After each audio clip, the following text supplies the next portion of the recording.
Want to make your videos pop with eye-catching effects like putting text behind a person?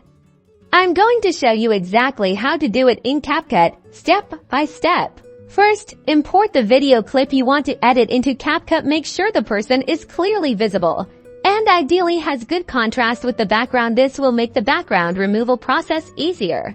Select the video clip on your timeline, scroll through the options at the bottom and tap on Remove Background. Let Capcut work its magic. The app will automatically detect and remove the background, isolating the person in your video. This might take a moment, depending on the length of your clip. Now, tap the text button and add the text you want to appear behind the person. Type in your desired text and customize the font, size, color, and style to your liking. Here's the key part. Drag the text layer below the video layer in the timeline. This will place the text behind the isolated person.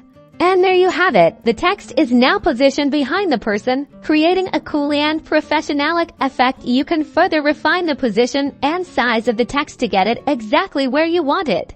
If you found this helpful, please give this video a like and subscribe for more Capcut tutorials. Now go experiment and create some awesome videos.